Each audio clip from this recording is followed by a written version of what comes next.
Virus से इतना डर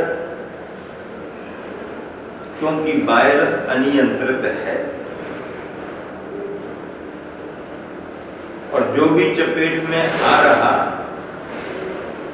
उसके जीवन की हानि हो रही। कोई नहीं चाहता कि जीवन की हानि हो, सभी चाहते हमारा जीवन सुरक्षित रहे। जब हम चाहते हैं कि हमारा जीवन सुरक्षित रहे तो फिर हम दूसरे जीवों की हिंसा क्यों करते? आप पर आपत्ति विपत्ति आती है,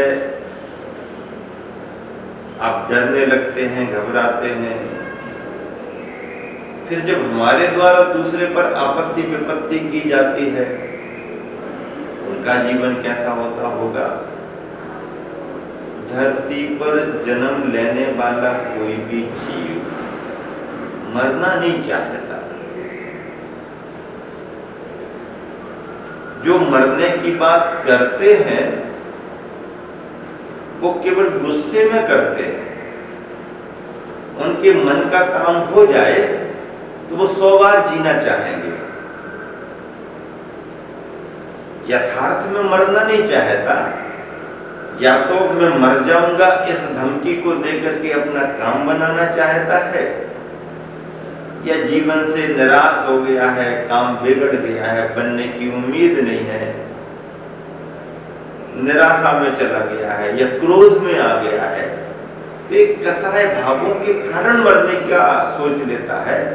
यदि उसको ये सभी प्रतिकूलताएं ना हो तो कोई मरना नहीं चाहता। कोई मरना ही नहीं चाहता है, सब जीना चाहते हैं। तो ये इंसान इतनी बड़ी हिंसा में प्रवृत्ति क्यों करता है? आतंकवादी गतिविधियां कितनी बड़ी हिंसा का काम है, जिसमें कोई लेना देना नहीं, कौन है, बच्चा है, बड़ा है, बूढ़ा है, घर में अकेला है, अकेला कमाने खाने वाला है, उसके आश्रित उसका परिवार है, सर्विस वाला है, किसान है, मजदूर है, गरीब है, अमीर है, कोई लेना देना नहीं। और ऐसी हिंसक आतंकवादी गतिविधियों से जो व्यक्ति लिप्त होते हैं उनका जीवन भी उसी तरह से हो जाता है। हिंसा का काम बंद हो,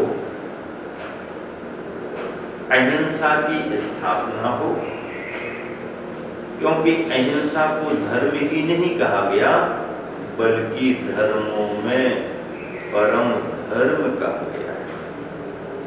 धर्मों में परम धर्म, जीव दया से बढ़कर के कोई दूसरा धर्म नहीं है।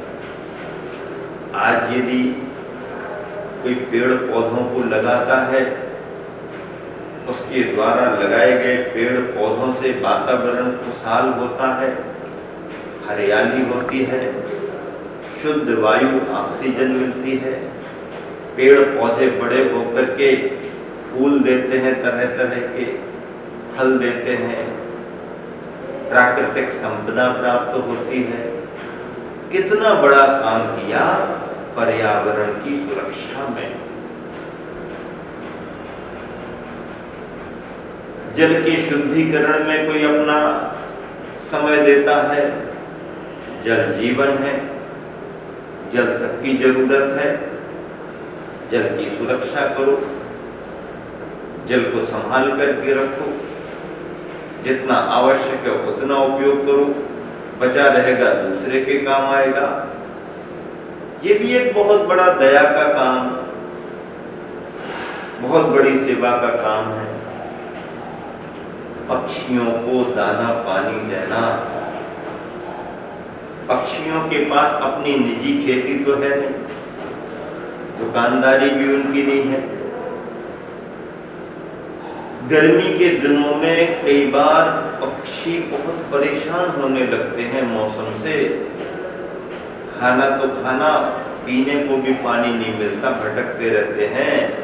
ऐसे समयों में विशेषकर गर्मी के समय में, अन्य दिनों में भी पक्षियों को दाना डालना और पानी पिलाना भी बहुत बड़ा धर्म है। इसी के साथ पशु जो भी यहां वहां घूम रहे हैं,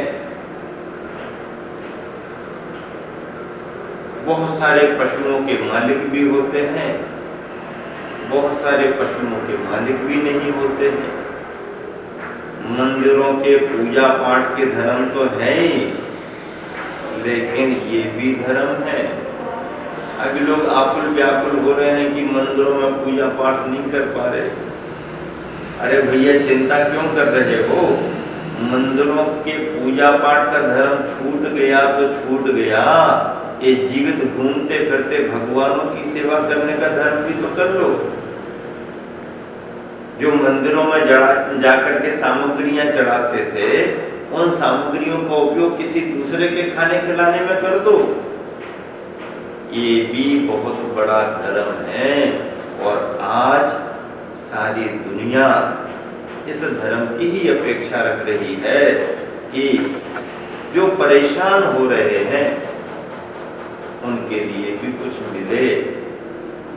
राष्ट्रीय स्तर पर लॉकडाउन की इस स्थिति में, जबकि पूरा भारत थमा हुआ है, पूरा भारत रुका हुआ है, हलचल बंद है, सड़कें सुनसान पड़ी हुई हैं, आवाजें शोर शराबा कहीं से नहीं है, ना कारखाने चालू हैं, ना गाड़ी वाहन, एरोप्लेन, रेलगाड़ियां, कुछ भी नहीं, सब बंद हैं। तो फिर परेशान होने वाले परेशान भी हो रहे हैं। सामाजिक संस्थाएं आगे आ रही हैं, सरकारी स्तर पर प्रयास किए जा रहे हैं, सहयोग दिए जा रहे हैं। प्रयास यही है कि कोई भी आदमी भूखा ना सो पाए। और भारत और भारतीय जनमानस इन सेवाओं में निरंतर आगे बढ़ रहे हैं। सारी दुनिया में प्रशंसा हो रही है। बहुत बड़े देश का बहुत बड़ा संकट का समय इतने धैर्य और संयम पूर्वक यदि देश निकाल रहा है तो सारी दुनिया में इसकी प्रशंसा भी हो रही है। तो इस तरह से ये सहयोग भी एक बहुत बड़ा सहयोग है। जहां आर्थिक दृष्टि से परेशानियां हो रही हैं, पर दूसरी दृष्टियों से जो लोगों के सर्वे आ रहे हैं, ऐसा होने से पर्यावरण अति शुद्ध हो गया है। जो प्रदूषण पॉल्यूशन बढ़ रहा था, ध्वनि का, धुएं का आदि आदि, उसके एकदम बंद हो जाने से एकदम साफ सुथरा आकाश दिख रहा है, ऐसा लोग कह रहे हैं। नदियों का पानी जो गंदा गंदा दिखने लगा था, इतने दिनों में बहुत साफ सुथरा दिखने लगा है। तो दूसरी तरफ कुछ फायदे भी हुए हैं, लेकिन आर्थिक नुकसान होने के कारण व्यक्ति को परेशानियों का सामना करना पड़ रहा है। ये संकट का समय भी निकल जाएगा, धैर्य से ही निकलेगा, शांति से ही निकलेगा, तुम्हारे नियम संयम के माध्यम से ही निकलेगा। परीक्षा की घड़ी है, आपको परीक्षा में पास होना है। अहिंसा प्रेमियों के लिए क्या कहा है? गर्व गला लो, गले लगा लो। गर्व गला लो, गले लगा लो। गर्व यानी अहंकार। अहंकार का भाव मन में होता है तो वो चट्टान से नीचे उतरने ही नहीं देता। अब ऐसा अहंकार का भाव गले, गर्भ गले तो कुछ काम बने। गर्भ गला लो, गले लगा लो, अपने अहंकार के भावों को दूर करो और प्रेम से गले लगा लो, स्नेह का मिलन करो। किनके प्रति? जो है अहिंसा प्रेमी, जीव दया के रूप में जो दिन रात काम कर रहे हैं, पक्षी जगत को बचाने में काम लगे हुए हैं, पशु जगत को बचाने में लगे हुए हैं, मानव जगत को बचाने में लगे हुए हैं, संपूर्ण प्राणी जगत के सुरक्षा के उपायों में उन्हें बचाने में जो लगे हुए हैं, ऐसे अहिंसा के प्रेमियों को गले लगा लो। जीव दया के क्षेत्र में जो भी काम करते हैं उनका सम्मान होना चाहिए। अगली पंक्तियां हैं, फूलों की रक्षा कांटों से हो, सील की सादगी से हो। फूलों की रक्षा किससे होती है? फूलों के रक्षक फूल नहीं हो सकते, फूलों के रक्षक कांटे होते हैं। फूलों के रक्षक कांटे होते हैं, और जो फूलों के रक्षक होते हैं ऐसे कांटों को हम अच्छा नहीं मानते हैं। और कांटे कहां से आ गए थे, कांटे कहां से आ गए, इस डाली में फूलों के साथ कांटे क्यों लगे हैं? फूल ही फूल लगे होते तो बहुत अच्छा होता। हाँ, फूल ही फूल लगे होते तो बहुत अच्छा तो होता, लेकिन फूलों की सुरक्षा कौन करता? फूलों की सुरक्षा किसने की? कांटों ने। फूलों की सुरक्षा कांटों से होती है। कांटे यदि ना हो तो फूलों को तोड़ना बहुत आसान हो जाएगा, पर जहां पर कांटे ज्यादा लगे हों तो फूलों तक पहुंचना भी कठिन होता है, तोड़ना तो बहुत दूर की बात है। फूलों की रक्षा कांटों से हो। अब सील की रक्षा किससे हो? सील की रक्षा सादगी से हो। सील की रक्षा सादगी से होगी।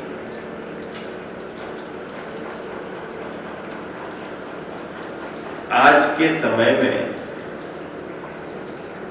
जो पहनाव चल रहा है, आज के समय में जो डिजाइनें चल रही हैं, खास करके कपड़ों की, वो डिजाइनें जीवन की रक्षक नहीं है। आकर्षण का प्रतीक तो बन सकती हैं, पर समस्या का कारण भी बनती है। पुराने जमाने में तो हमने ये सुना था कि कटे फटे कपड़े पहनना अच्छा नहीं माना जाता, अशुभ माना जाता है। अब आज का समय देख रहे हैं तो गरीब की बात तो छोड़ो, बड़े बड़े साधन संपन्न लोग कटे फटे कपड़े पहन रहे हैं। अब कटे फटे कपड़े पहन रहे हैं तो उनसे पूछते, भैया क्या बात है, इनको सिलवा लो। पुराने समय कपड़ा फट जाता था, उसको सिलवा लेते थे, चलो ठीक और चलेगा, अभी जल्दी नया थोड़ी बनेगा, इसी से काम चलाओ, ठीक है। फट जाता था, फिर से सिलवा करके पहनते थे। अब फट जाता है तो सिलवाने का कोई काम नहीं। अब पूछते हैं उनसे तो कहते फटता थोड़ी है, वो तो ऐसी डिजाइन ही है, मतलब फटा हुआ ही खरीद करके ला रहे हैं। कटा हुआ ही खरीद के ला रहे। और तो और यदि सीधा सीधा अखंड आ भी जाता है तो घिस घिस करके उसको फाड़ लेते हैं, ये भी एक डिजाइन बना लेते हैं। अब बताओ भैया, अखंड साफ सुथरे कपड़ों को घिस घिस करके फाड़ करके डिजाइन बनाना पंचम काल की कलाकारी। कटिंग कराने का समय था, सीधी सीधी कटिंग होती थी, छोटे छोटे बाल रख लो, बढ़िया है। एक आध दो डिजाइनें चलती थी पुराने समय में, अब तो कितने तरह की डिजाइनें आ गई, कितने तरह की डिजाइनें आ गई, समझ में ही नहीं आता। अरे बड़े तो बड़े, छोटे छोटे बच्चे भी कहते हम भी ऐसी कराएंगे, हम भी ऐसी कराएंगे, हम भी ऐसी कराएंगे। 10-20 बरस में इंसान के सिर के बालों की सैकड़ों डिजाइन देख ली।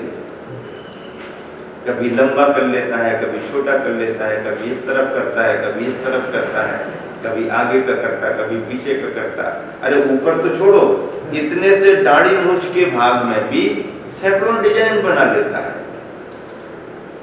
ये डिजाइन हैं, ये तुम्हारी सुरक्षा की प्रतीक नहीं है। तुम्हें सुंदरता लगती होगी, शोभा लगती होगी, तुम्हारा सोच है, तुम्हारा नजरिया है, ठीक है, लेकिन इससे तुम्हारे परिवार की या तुम्हारी सुरक्षा हो जाएगी, इस सुरक्षा के साधन नहीं है। बल्कि जितना ज्यादा करोगे तुम और तुम्हारा परिवार, उसे असुरक्षित ही होगा। कैसे असुरक्षित होगा? असुरक्षित होने के कारण तुम्हें पता नहीं पड़ते हैं।